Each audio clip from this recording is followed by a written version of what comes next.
Let's consider the simple example in order to begin our discussion on interpolation and interpolating polynomials. This is a system that is taken from the semiconductor industry where the feed gas composition X is known to affect the wafer temperature T. So X is the independent variable and T is the dependent variable. And this is the data that's collected from this process. So we have 5 values of X at which the corresponding wafer temperatures T have been recorded.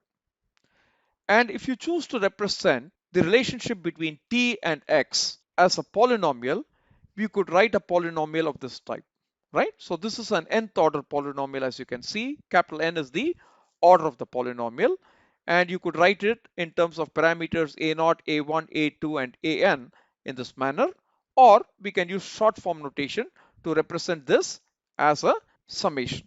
And we also know one other thing, that since we have 5 data points here, 5 unique data points, what we can do is at the most our polynomial order can be of the order 4. So n max in this particular case will be 4, because if you have a fourth order polynomial, there will be total of 5 parameters a0, a1, a2, a3, and a4, and that will consume all the degrees of freedom, because from 5 data points you cannot extract more than 5 parameters.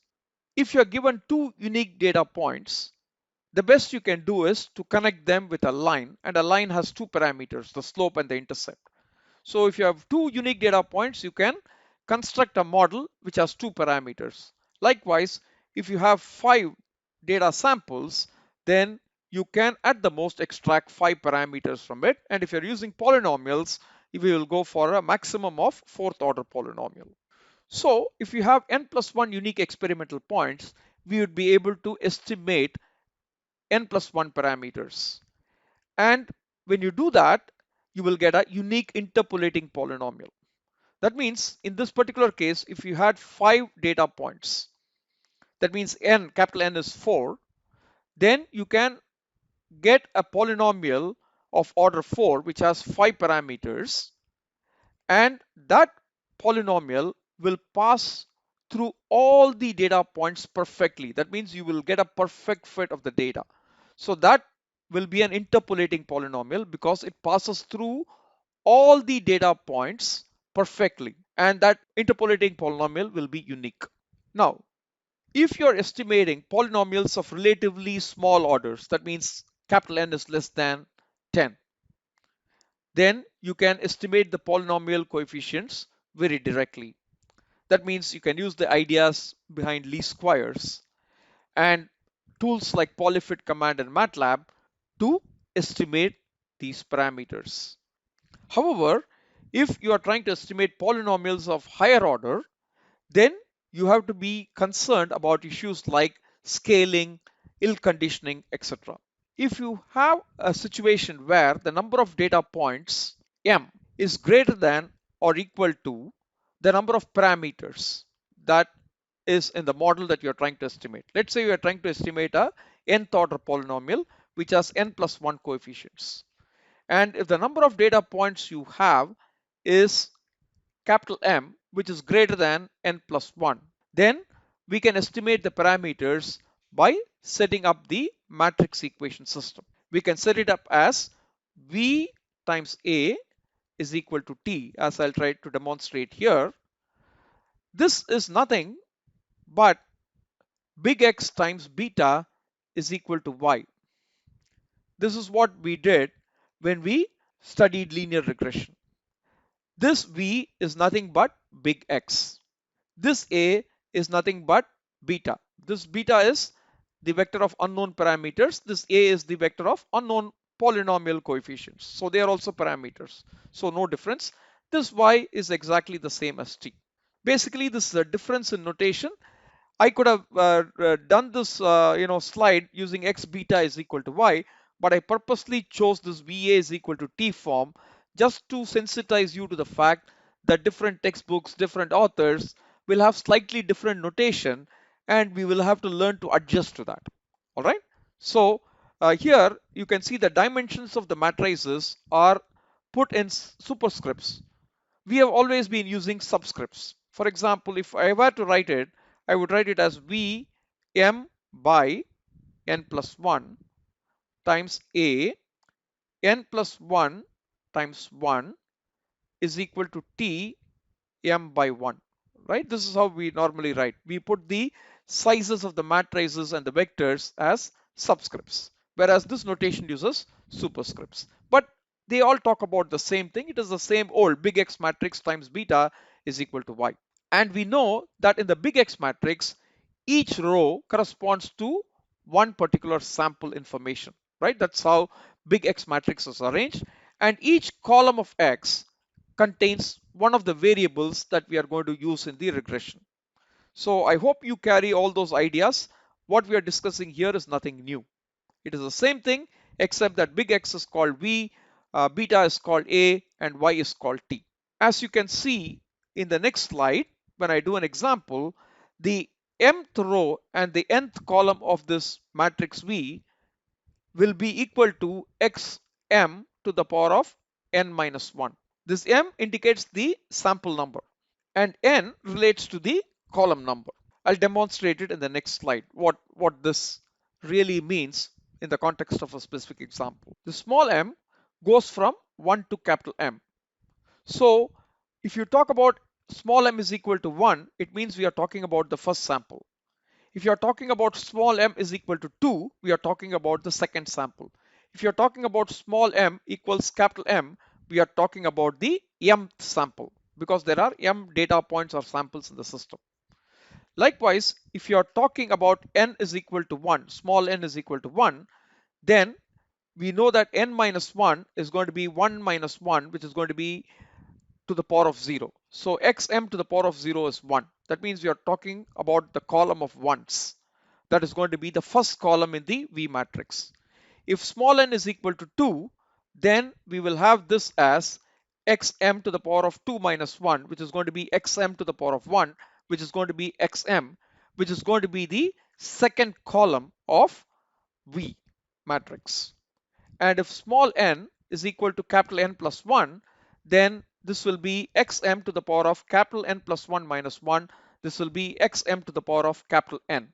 So that will be the last column of this V matrix, as we shall see. So once the problem is set up as V times A is equal to T, then we know that we can pre-multiply both sides by V transpose. So V apostrophe means V transpose. So V transpose VA will be equal to V transpose T, and then pre-multiplying both sides by V transpose V inverse,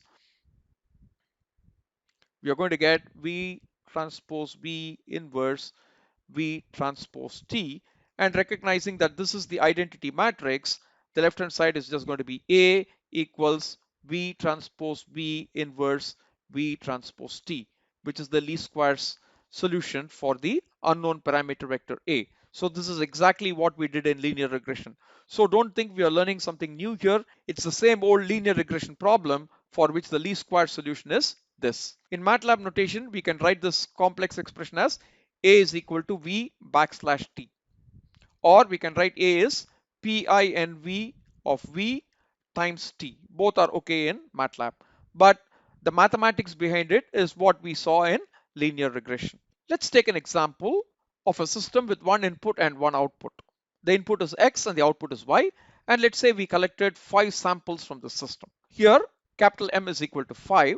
And let's say we want to fit a third order polynomial to these 5 data points. So capital N is equal to 3. So we are going for a third order polynomial, and you know very well a third order polynomial will have 4 parameters. So as given here, so P3 of X will contain 4 parameters A0, A1, A2 and A3.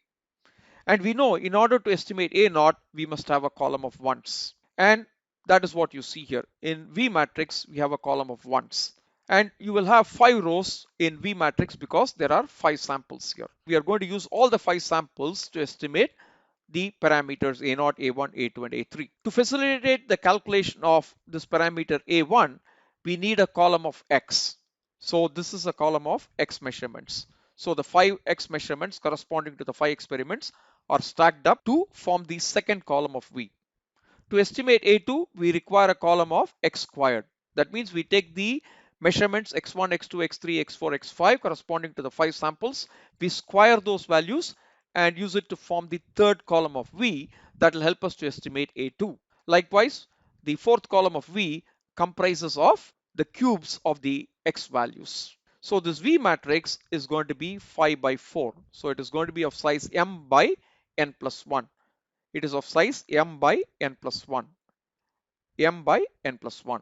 And this A vector is going to be A0, A1, A2 and A3 in exactly this order. A0, A1, A2, A3 stacked up as a column vector. So A is going to be 4 by 1. In other words, n plus 1 by 1, n plus 1 by 1, n plus 1 by 1. And the right hand side is going to be T, which is going to comprise of the Y measurements for experiments 1 to 5 in this order. So T is of size 5 by 1 and it is in general m by 1, right? Because m is 5. So T is of size m by 1. So all that makes sense.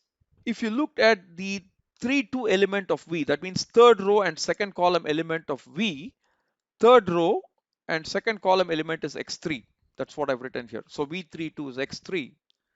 So if you go here and you put m is equal to 3 and n is equal to 2, so you're going to get on the right hand side x3 and n is 2, so 2 minus 1 is 1, so x3 to the power of 1, that means x3. So this gives you x3, this is also x3. If you look at the 5, 3 element of V, 5, 3 is the fifth row and the third column, you get x5 squared. So if you go here and you use m is equal to 5 and n is equal to 3, we are going to get on the right hand side x5, 3 minus 1, which is 2. So you're going to get x5 squared, which is the same as you see here. So I hope you're convinced of this notation as well. Therefore, the system can be reduced to this form VA is equal to T, from which, as derived earlier and in our lecture on linear regression, we can get A is equal to V transpose B inverse V transpose T. This is the least square solution, and what you see here is the pseudo inverse of V. So which is also in MATLAB written as PINV of V. INV of V means inverse of V. PINV of V means pseudo inverse of V. Because this is not the true inverse of V. You can get the true inverse of V only for square systems. If V is a square matrix where the number of data points equals the number of parameters.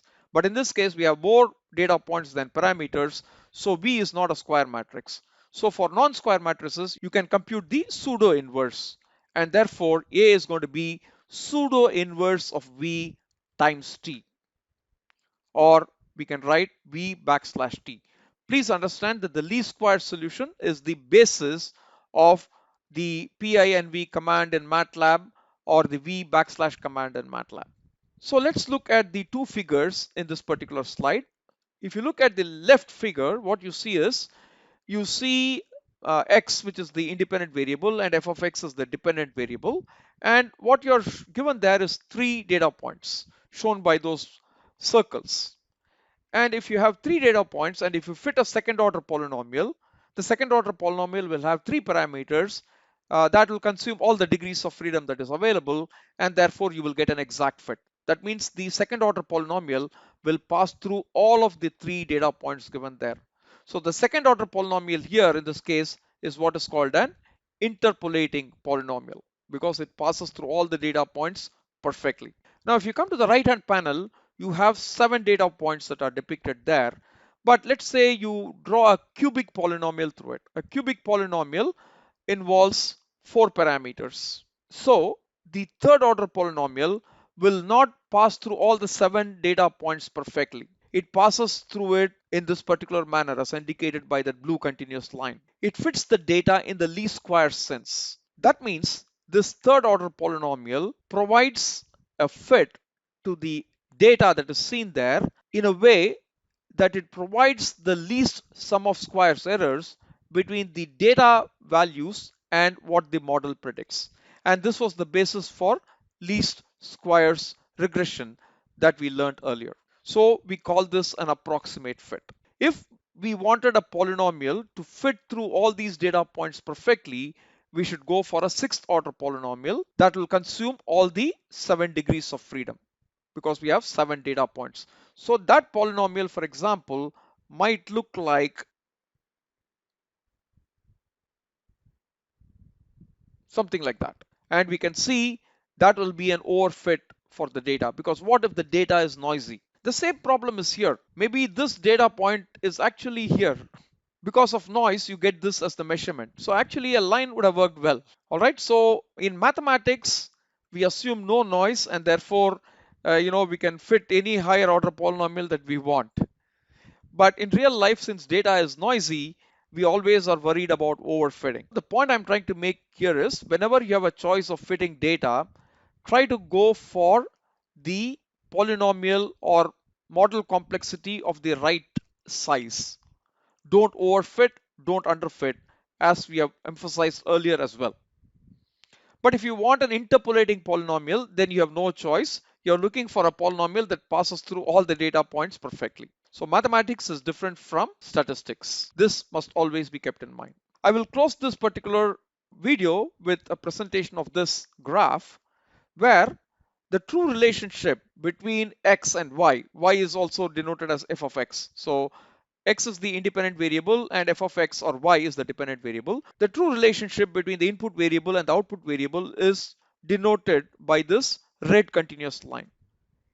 It is very clear that there is a highly nonlinear relationship between x and y in this case. Now, let's say I have budget or time to do 3 experiments, and I did those 3 experiments at x is equal to 0, at x is equal to 0.5, and at x is equal to 1. Fairly good choices, right? Equidistant from each other, covering the extremes 0 and 1, and so on. So in some sense, if you had money to do only 3 experiments, I would do those 3 experiments.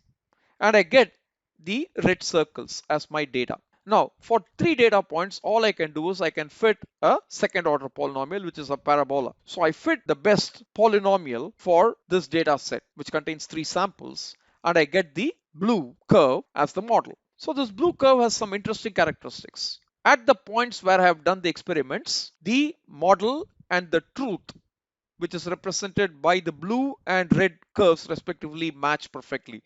So there is no error at those points. But at other locations like here, here, here, and here, there is a big mismatch between reality, which is the red curve, and what the model predicts via the blue curve. So even if you do not have noise, but the relationship is highly nonlinear, you are making your model based on only a few data points, you will run into this problem of oversimplifying the relationship between the input and output variables. You will say the relationship between input and output is quadratic type, whereas the true relationship between x and y is far more complex than that. There are these issues that we must keep in mind. The nonlinearity of the process, the number of experiments you can do, the noise that is in the data. So you don't want to overfit. You don't want to have models of higher complexity, but you must capture the essential nonlinearities. So there is an intricate play between design of experiments, collection and processing of data. And our objective always is to reach closer to the truth as much as possible. I'll stop here and I'll catch up in the next presentation. Thank you.